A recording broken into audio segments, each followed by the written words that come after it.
The sun was just beginning to rise over the savannah, painting the sky in hues of orange and gold as the village of Umoja stirred to life.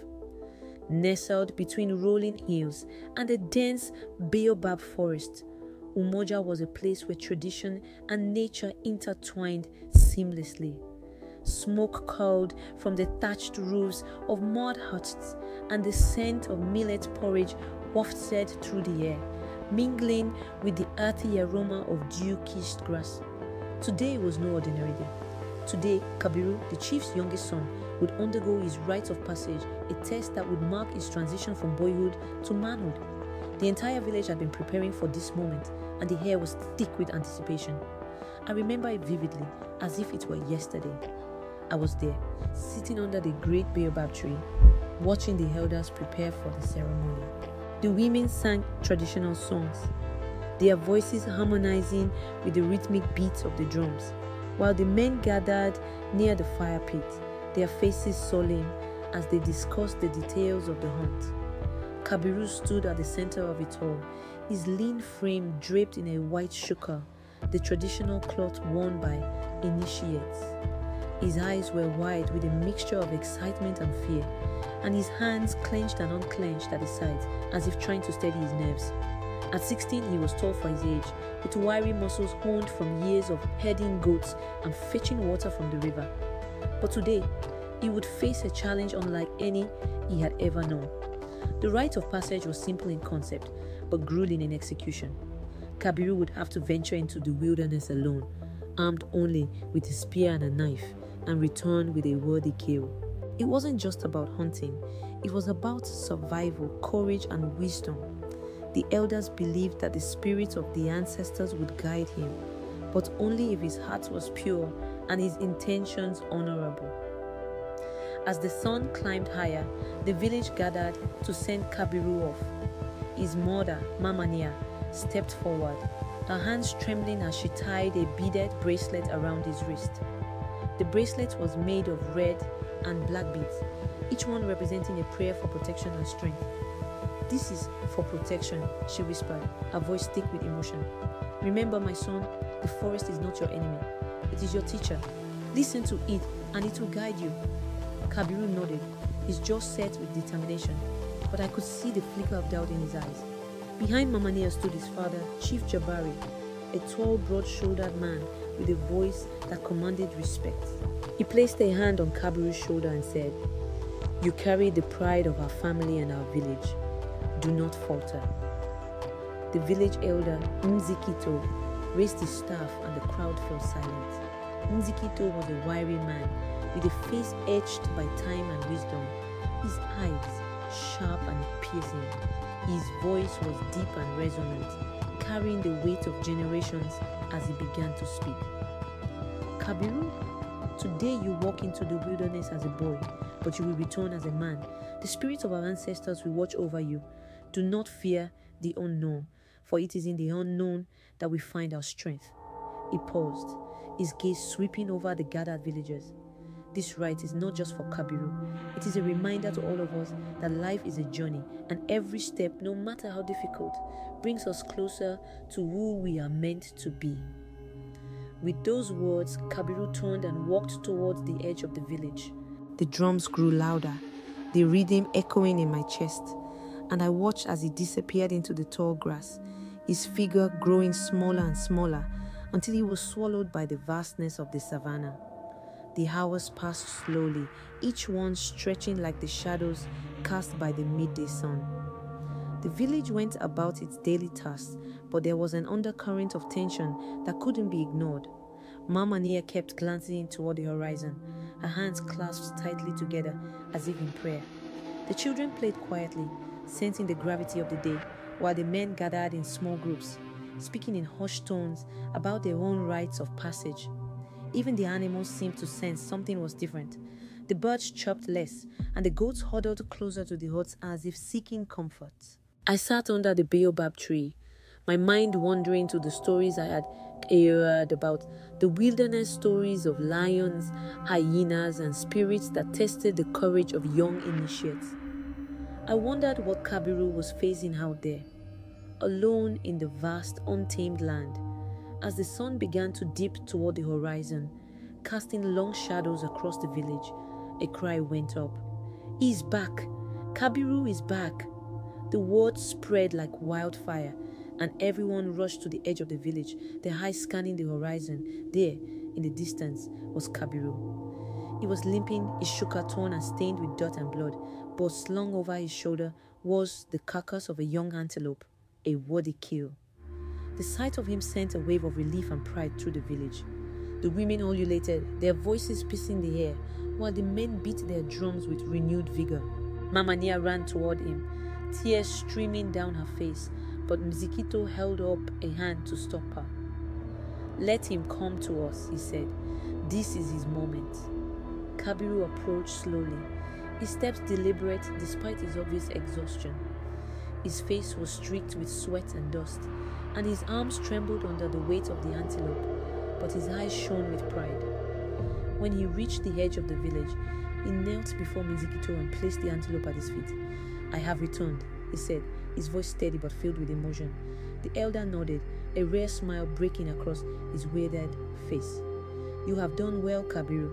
You have proven yourself worthy." The villagers erupted in cheers, their joy palpable as they surrounded Kabiru, patting him on the back and offering words of praise. But the celebration was just beginning. That night, the village came alive with music, dance, and feasting. The antelope was roasted over an open fire, its savory aroma filling the air and mingling with the scent of wood smoke and spices. The women prepared a feast of millet porridge, roasted yams, and spiced goat meat, while the men passed around calabashes of palm wine, their laughter ringing out into the night. The children danced around the fire, their small feet kicking up dust as they imitated the movements of the adults. I sat near the fire, watching as Kabiru was ushered to the center of the gathering. He looked different somehow, taller, stronger, more confident. The boy who had left that morning was gone, replaced by a young man who had faced the wilderness and emerged victorious. The elders took turns telling stories of their own rites of passage, their voices weaving a tapestry of courage, wisdom, and resilience. Mizikito spoke of the time he had faced the lion and lived to tell the tale, while Chief Jabari recounted how he had gotten lost in the forest for 3 days before finding his way back. Each story was a reminder of the challenges that came with the rites and the strength required to overcome them. Kabiru listened intently, his eyes wide with admiration and respect. When it was his turn to speak, the crowd fell silent, eager to hear his tale. He stood, his voice steady but filled with emotion, and began to recount his journey. "The forest taught me many things," Kabiru said, his gaze sweeping over the gathered villagers. "It taught me to listen to the wind, to the animals, to my own heart. It taught me that fear is not the enemy, but ignoring it is. And it taught me that I am not alone. The spirits of our ancestors were with me every step of the way." He paused, his eyes glistening with unshed tears. "When I first entered the wilderness, I was afraid. The sounds were unfamiliar, and the shadows seemed to stretch forever. But then I remembered the words of my mother and Mzikito. I listened to the forest, and it guided me. I tracked the antelope for hours, and when I finally caught it, I felt a connection to the land and to our ancestors that I had never felt before." As Kabiru spoke, I felt a deep sense of pride, not just for him, but for our village, our traditions, and our way of life. The rite of passage wasn't just about hunting. It was about connecting with the land, with our ancestors, and with ourselves.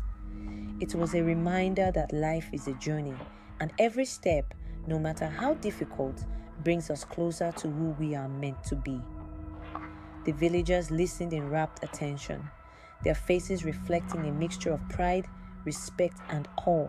Even the children, who had been playing moments before, sat quietly, their eyes fixed on Kabiru as if he were a hero from one of their stories. When Kabiru finished speaking, Mizikito stepped forward and placed a necklace of lion's teeth around his neck, a symbol of his newfound status as a man.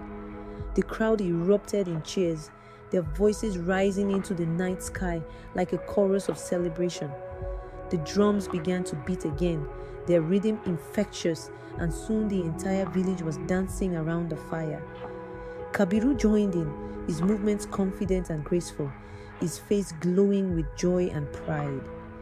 I watched as he danced, my heart swelling with emotion. This was more than just a celebration. It was a reaffirmation of our identity, our culture, and our connection to the land. As the night wore on, the fire burned low, and the stars filled the sky like 1,000 tiny lanterns. The villagers began to drift off to their huts, their laughter and songs fading into the stillness of the night. Kabiru sat by the fire, his face illuminated by the flickering flames, his eyes distant as if lost in thought. I approached him quietly and sat beside him, placing a hand on his shoulder. "You did well," I said, my voice soft but filled with pride. He turned to me, his eyes shining with gratitude, and nodded. "Thank you," he replied. "I couldn't have done it without the support of my family and the village." We sat in silence for a while, watching the embers of the fire glow and fade. The night was peaceful, the only sounds the distant calls of nocturnal animals and the rustling of the wind through the baobab trees. I thought about the journey Kabiru had undertaken and the lessons he had learned. The rite of passage was more than just a test of physical strength. It was a test of character, resilience, and faith. It was a reminder that life is full of challenges, but with courage, wisdom, and the support of our community, we can overcome anything. Kabiru had proven himself worthy, not just as a hunter, but as a man who understood the importance of tradition, respect, and connection to the land. As I looked at Kabiru, I felt a deep sense of hope for the future. He represented the next generation of our village, a generation that would carry on our traditions, our values, and our way of life. The rite of passage was not just a ceremony, it was a bridge between the past and the future, a way of ensuring that our culture and heritage would endure. And as the fire burned low and the stars filled the night sky, I knew that the village of Umoja would continue to thrive, guided by the wisdom of its elders, the courage of its youth, and the unbreakable bond between the people and the land they called home.